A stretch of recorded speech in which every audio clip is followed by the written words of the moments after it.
Bismillahirrahmanirrahim. Assalamualaikum warahmatullahi wabarakatuh. Alhamdulillahi rabbil alamin. Syahrul Ramadan alladzi unzila fihi al-Qur'an hudal linnasi wa bayyinatin minal huda wal furqan. Asyhadu an la ilaha illallah wahdahu la syarikalah wa asyhadu anna Muhammadan abduhu wa rasuluh. Allahumma salli ala nabiyyina Muhammadin wa ala alihi wa sahbihi ajma'in. Rabbi shrah li sadri wa yassir li amri wa hlul 'uqdatan min lisani yafqahu qawli. Ma'asyiral muslimin, jamaah tarawih yang dimuliakan Allah Subhanahu wa taala. Mari kita senantiasa memanjatkan puji dan syukur kita hanya kepada Allah Subhanahu wa ta'ala. Alhamdulillah, malam ini kita sehat, kita berkesempatan untuk hadir di masjid ini dalam rangka melaksanakan ibadah Isya, sekaligus kita melaksanakan ibadah tarawih dan salat witir sebagai pelengkap ibadah puasa kita. Kita pun senantiasa bersyukur pada Allah. Alhamdulillah, kita telah menyelesaikan puasa 15 hari, atau yang ada yang 16, mungkin yang mengawali lebih awal puasa ini. Kita tetap berdoa, selalu berharap mudah-mudahan Allah Subhanahu wa ta'ala terus memberikan kita kesehatan, kesempatan untuk kita mengisi Ramadan ini hingga akhir dan mendapatkan predikat la'allakum tattaqun. Ma'asyiral muslimin, jamaah tarawih dimuliakan Allah Subhanahu wa taala. Tanpa terasa waktu terus berjalan, kita sudah berada di pertengahan Ramadan ini. Kita sama mengetahui bahwa salah satu keistimewaan dari bulan suci Ramadan ini adalah diturunkannya Al-Quran yang biasa kita peringati sebagai nuzulul Quran di malam ke-17 Ramadan yang insyaallah jatuh pada besok hari. Ramadan sebagai bulan yang tempat diturunkannya, momen diturunkannya Al-Quran menjadi istimewa.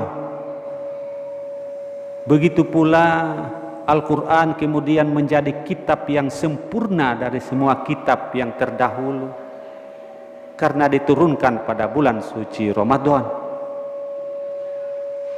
Nah, di dalam momen memperingati turunnya atau nuzulul Quran ini, apa yang bisa kita lakukan atau apa yang bisa kita pelajari dari Al-Quran ini untuk bisa kita dapatkan faedah atau hikmah dari mempelajari Al-Quran atau interaksi kita dengan Al-Quran. Interaksi itu usaha membacanya, kemudian berusaha mentadabburinya atau memahaminya, dan juga berusaha mengamalkan apa yang dibaca, apa yang dipahami di dalam kehidupan kita sehari-hari. Malam ini ingin saya mengajak kita untuk mengetahui bagaimana agar Al-Quran itu bisa jadi penolong, tentu penolong dalam kehidupan kita ini dan lebih-lebih penolong di akhirat kelak nanti. Rasulullah SAW bersabda bahwa puasa dan Al-Quran itu akan memberikan syafaat pada hari kiamat kepada hamba Allah. Puasa akan berkata, "Wahai Rabbku, aku telah menghalanginya dari makan dan syahwat, maka berilah syafaat karenaku." Pun Al-Quran akan berkata, "Aku telah menghalanginya dari tidur di malam hari, maka berilah syafaat karenaku." Lalu Rasulullah SAW bersabda, syafaat keduanya diterima.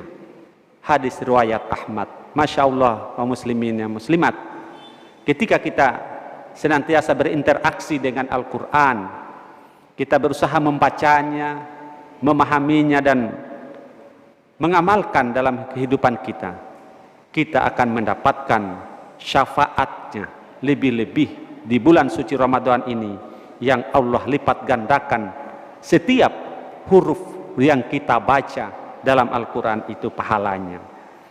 Lalu di dalam hadis lain yang diriwayatkan oleh Imam Muslim, Rasulullah SAW bersabda, bacalah Al-Quran karena ia akan datang memberi syafaat kepada siapa pembacanya.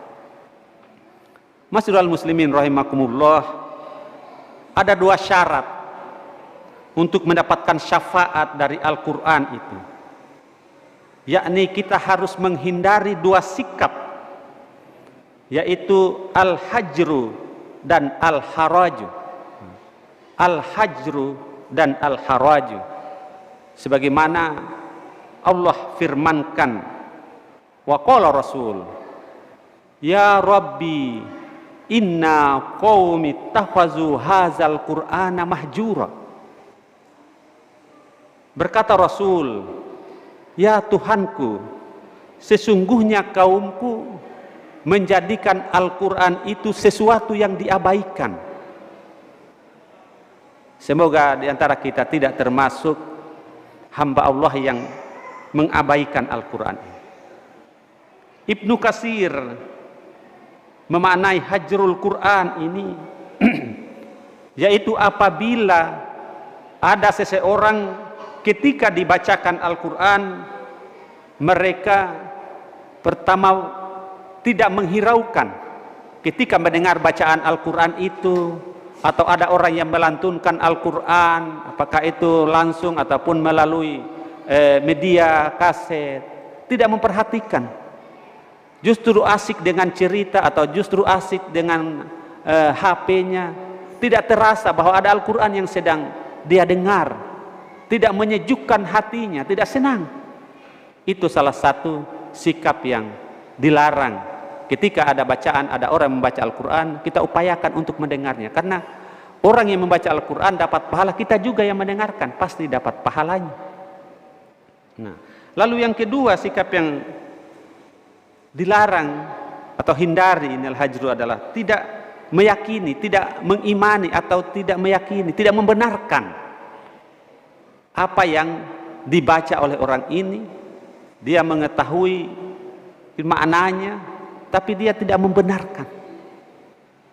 Nah, ini satu kelemahan, satu kekurangan yang perlu kita waspadai. Kita dengar orang membaca, kita pun ketahui ini Al-Quran, ini terkenang artinya mungkin begitu, tapi kita tidak percaya, tidak yakin di dalam diri kita apa itu yang dibacanya. Lalu yang ketiga, tidak mentadaburinya atau tidak berusaha memahaminya, apa yang dia dengarkan atau dia baca sendiri. Sering kita baca itu Al-Quran, bahkan di bulan Ramadan ini kita sedang berusaha untuk menamatkan itu, tapi terkadang hanya membacanya begitu saja. Tetap pasti dapatkan pahalanya, tapi alangkah baik dan sempurnanya jika kita ada yang kita berusaha pahami, untuk kita betul-betul mengetahui maknanya, terjemahannya dalam bahasa kita. Lalu yang keempat adalah tidak melaksanakan perintah atau larangan, hukum-hukum apa yang ada di dalam Al-Quran yang kita baca. Bahkan ada yang kita sudah hafal, tapi kita tidak membawanya sebagai satu hukum atau suatu yang kita pakai di dalam hidup dan kehidupan kita. Nah, ini yang mesti kita sadari. Nah, lalu kemudian yang kelima adalah tidak menjadikan Al-Quran ini sebagai pedoman. Ini yang paling parah lagi, bahwa tidak mau menjadikan Al-Quran itu sebagai pedoman hidupnya, sebagai tuntunan hidupnya. Ini yang perlu kita hindari kaum muslimin dan muslimat. Kita sama-sama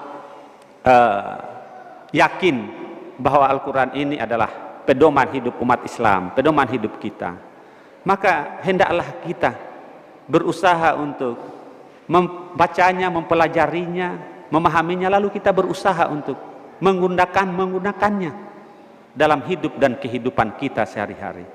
Insya Allah itu kita akan mendapatkan syafaat di hari kemudian dari Al-Quran itu.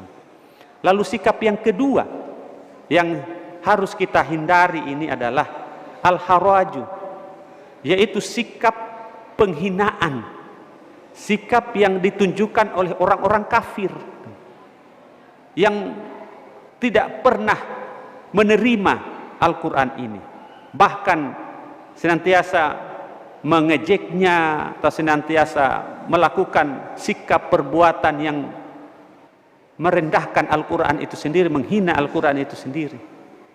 Ada pula orang Islam sendiri yang mengaku sebagai Islam dan mengaku kitab Al-Quran sebagai kitab sucinya, tapi tidak percaya isinya, bahkan lebih percaya pikirannya. Para jaringan Islam liberal senantiasa mengedepankan akalnya, bahkan Al-Quran disandarkan pada akalnya. Nah, ini yang kita usahakan untuk tidak kita memakai model atau sikap seperti ini, yang kita berusaha anak cucu kita untuk kita pahamkan Al-Quran ini. Di kota Kendari begitu banyaknya sekarang rumah-rumah Al-Quran, maka kesempatan besar generasi kita mengikuti pelajaran-pelajaran atau hafalan-hafalan Al-Quran. Kita yakin Al-Quran itu adalah salah satu kitab, satu-satunya kitab yang terpelihara. Inna nahnu nazzalna dzikra wa inna lahu lahafizun. Sesungguhnya aku yang menurunkan Al-Quran itu, kata Allah, dan aku pun yang memeliharanya. Masyiral muslimin, sidang jamaah tarawih dimuliakan oleh Allah Subhanahu wa taala. Mari kita senantiasa berusaha, berinteraksi, memiliki waktu untuk berinteraksi dengan Al-Quran. Kita membacanya, lalu kita berusaha mempelajarinya, memahaminya, lalu kita berusaha pula sedikit demi sedikit untuk mengamalkan dalam hidup dan kehidupan kita sehari-hari. Saya kira ini yang dapat kami sampaikan pada kesempatan ini. Mohon maaf atas kekurangannya. Hadanallahi wa iyyakum ajma'in. Assalamualaikum warahmatullahi wabarakatuh.